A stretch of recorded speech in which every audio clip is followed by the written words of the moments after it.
Hi friends, तो आज हम लोगों का टॉपिक है इंट्रोगेटिव सेंटेंस। इसकी हिंदी थी प्रश्नवाचक वाक्य। कल तक हम लोगों ने पढ़ा था प्रेजेंट कंटीन्यूअस टेंस का सिंपल और निगेटिव सेंटेंस। आज पढ़ते हैं interrogative sentence. Present continuous tense में इंट्रोगेटिव बनाने के दो नियम होते हैं। पहला, ऐसे प्रश्नवाचक वाक्य जिनमें प्रश्नवाचक शब्द कहाँ वाक्य के आरंभ में आया हो, कहाँ आया हो, वाक्य के आरंभ में आया हो। और दूसरा कि ऐसे प्रश्नवाचक शब्द जिसमें प्रश्नवाचक शब्द वाक्य के बीच में आया हो। तो हम पहला देखते हैं कैसे बनाते हैं। तो पहला आप लोग नोट कीजिए। ऐसे प्रश्नवाचक शब्द, ऐसे प्रश्नवाचक शब्द जो वाक्य के आरंभ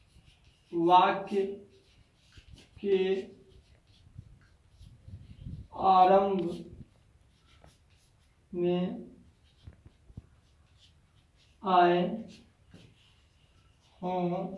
हों तो कॉमा ऐसे डैश दीजिएगा। ऐसे प्रश्नवाचक शब्द जो वाक्य के आरंभ में आए हो तो उसका अनुवाद हम कैसे करते हैं। तो लिख लीजिए थोड़ा सा। उसका अनुवाद करते समय सबसे पहले हम उस वाक्य की क्या लिखते हैं, सहायक क्रिया। क्या लिखते हैं, सहायक क्रिया, हेल्पिंग वर्ब। उसके बाद कर्ता, सहायक क्रिया के बाद कर्ता, सब्जेक्ट। उसके बाद मुख्य क्रिया का आईएनजी फॉर्म, उसके बाद कर्म, ऑब्जेक्ट, उसके बाद आदि अन्य चीजें लिखते हैं।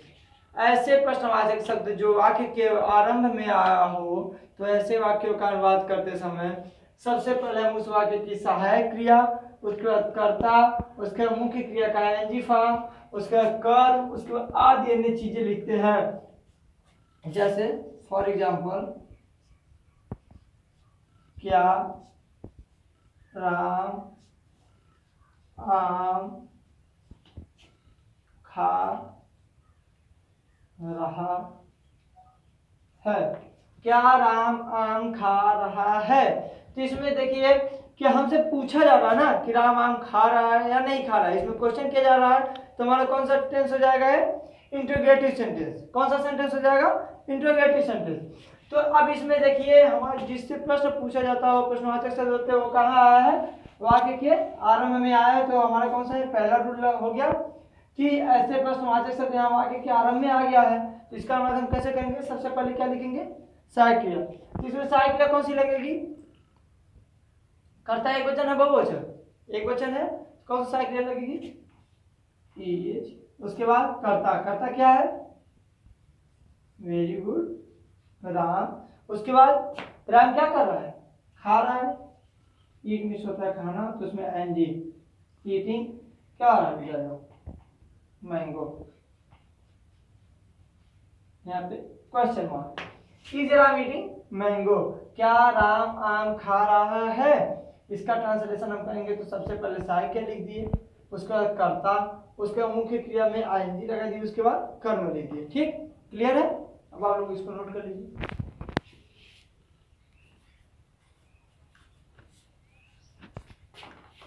टॉपिक है ऐसे प्रश्नवाचक शब्द जो आगे के बीच में आया हो। तो इसका अनुवाद हम कैसे करेंगे। तो हम मतलब जो क्वेश्चन वर्ड हो हमारा कहाँ हो, सेंटेंस कहाँ पे हो, आया हो, बीच में आया हो, तो उसका हम अनुवाद करते हैं। तो सबसे पहले हम क्या लिखते हैं, क्वेश्चन वर्ड की स्पेलिंग, उसके बाद हेल्पिंग वर्ब, उस वाक्य की हेल्पिंग वर्ब जैसा करता रहेगा उस अनुसार आप लोग हेल्पिंग वर्ब लिखिएगा। उसके बाद सब्जेक्ट कर्ता, उसके बाद मेन वर्ब आईएनजी फॉर्म, हाँ, उसके बाद ऑब्जेक्ट कर्म, उसके बाद एटसेट्रा। सबसे पहले प्रश्नवाचक, ऐसे प्रश्नवाचक शब्द जो वाक्य के बीच में आए हो तो ऐसे वाक्यों का अनुवाद करते समय हम सबसे पहले उस प्रश्नवाचक शब्द की अंग्रेजी लिखते हैं, उसके बाद उस वाक्य की कर्ता के अनुसार सहायक क्रिया लिखते हैं, उसका कर्ता, उसका मुख्य क्रिया में आईएनजी फॉर्म, उसके बाद कर्म आदि अन्य चीजें लिखते हैं। जैसे एग्जाम्पल, वह अपने घर कैसे जा रहा है, वह अपने घर कैसे जा रहा है। तो इसमें हमारा देखिए प्रश्नवाचक शब्द कहाँ है, वाक्य के बीच में। हम प्रश्न किसके द्वारा हमसे किया जा रहा है, कैसे के द्वारा। तो हमारा प्रश्नवाचक शब्द क्या जाएगा, कैसे। ये कहाँ आया है, वाक्य के बीच में आया है। तो ऐसे वाक्य कहाँ होना है, तो कैसे करेंगे, सबसे पहले क्या लिखेंगे, प्रश्नवाचक शब्द की अंग्रेजी, प्रश्नवाचक शब्द की अंग्रेजी हो जाएगी हाउ। उसके बाद हम क्या लिखते हैं, सहायक क्रिया। सहायक क्रिया कौन सी लगेगी इसमें, ई। उसके बाद कर्ता, कर्ता क्या हमारा, वह। उसके बाद गोइंग, गुड। गोइंग क्या है, मुख्य क्रिया है। हाँ, कहाँ जा रहा है, हिज हाउस। ठीक, how is he going to his house, वह अपने घर कैसे जा रहा है। इसका ट्रांसलेशन हो गया। अगर आप लोगों को कोई भी दिक्कत हो तो आप लोग पूछ सकते हो। ठीक, हम लोगों का अगला टॉपिक है इंट्रोगेटिव निगेटिव सेंटेंस, प्रश्नवाचक नकारात्मक वाक्य। ऐसे प्रश्नवाचक शब्द जिसमें प्रश्न भी पूछा जा रहा हो और उसमें नहीं शब्द भी आ हो, तो उसमें कैसे बनाते हैं, इसमें भी दो तरीके से बनाते हैं। पहला, ऐसे प्रश्नवाचक शब्द जो वाक्य के आरंभ में आए हो और उसमें नहीं शब्द भी हो, तो उसका अनुवाद हम कैसे करेंगे। तो आप लोग लिख लीजिए थोड़ा सा कि ऐसे प्रश्नवाचक शब्द जो वाक्य के आरंभ में आए हो और उसमें नहीं शब्द भी हो, तो ऐसे वाक्यों का अनुवाद करते समय हम सबसे पहले उस वाक्य क्या लिखते हैं, सहायक क्रिया। उसके बाद कर्ता, उसके तुरंत बाद क्या लिखते हैं, नॉट। जैसा कि पिछले टॉपिक में हमने अभी बताया आपको कि अगर वाक्य के आरंभ में आया है तो उसका हम कैसे बनाते हैं, सेम वैसे ही बनेगा, बस कर्ता मुख्य क्रिया के बीच में क्या लग जाएगा, नॉट लग जाएगा। उसके बाद मेन वर्ब का आईएनजी फॉर्म, उसके बाद ऑब्जेक्ट, उसके बाद एटसेट्रा। जिसमें प्रश्न भी पूछा जा रहा हो उसमें नहीं शब्द भी आ जाएगा, तो उसको क्या बोलते हैं, इंट्रोगेटिव निगेटिव सेंटेंस। क्या बोलते हैं, इंट्रोगेटिव निगेटिव सेंटेंस। तो उसका अनुवाद हम कैसे करेंगे, सबसे पहले सहायक क्रिया, उसके बाद कर्ता, उसके बाद नॉट, उसके बाद मुख्य क्रिया का आईएनजी फॉर्म, उसके बाद कर, उसके बाद आदि अन्य चीजें लिखते हैं। आपको ज्यादा इसमें याद करने की जरूरत नहीं, बस इतना याद कर लीजिए कि इंट्रोगेटिव सेंटेंस में जैसे बनाते हैं, इंट्रोगेटिव निगेटिव में सेम वैसे बनाते हैं, बस कर्ता और मुख्य क्रिया के बीच में क्या लिख देते हैं, नॉट लिख देते हैं। जैसे एग्जाम्पल, क्या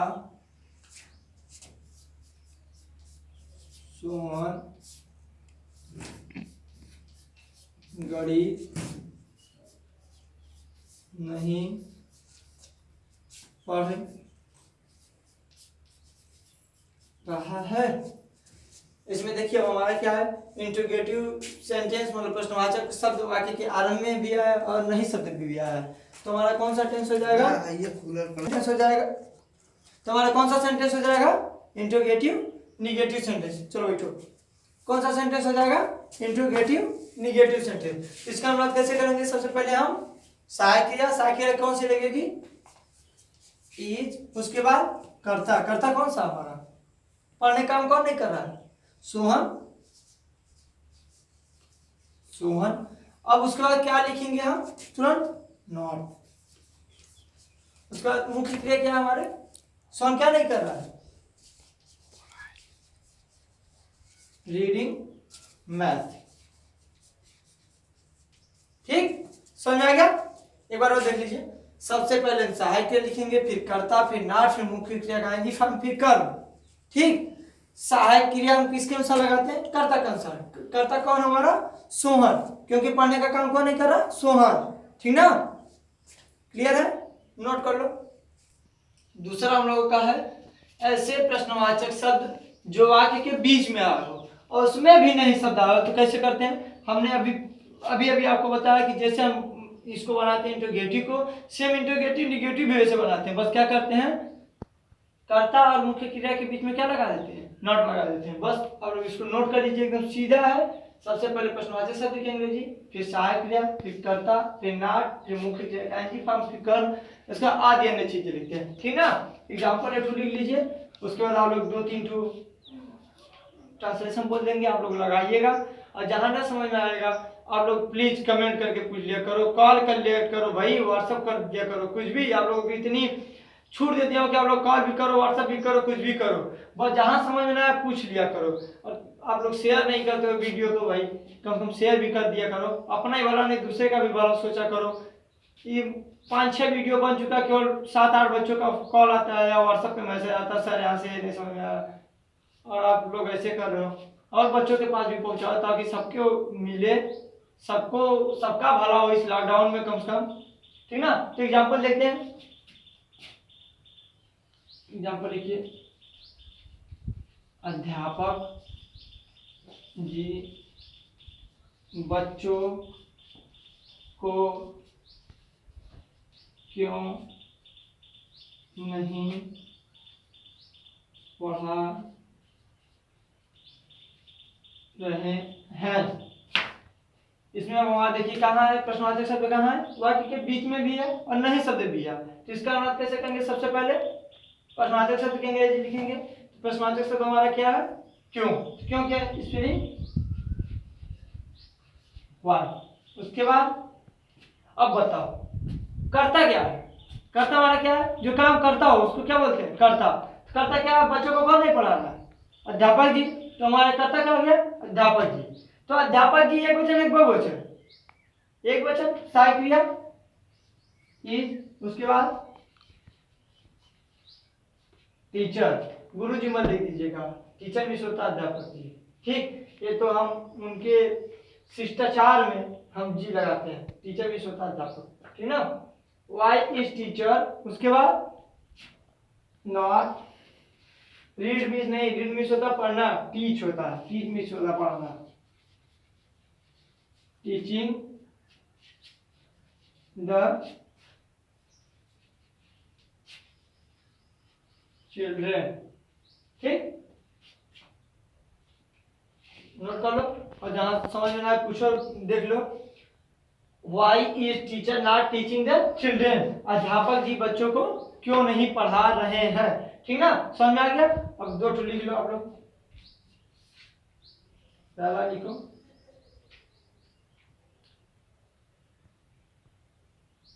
श्याम मुरली क्यों बजा रहे हैं, बजा रहे हैं। दूसरा,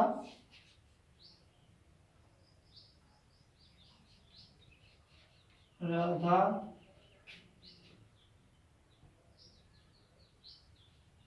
गुड़िया खेल रही है।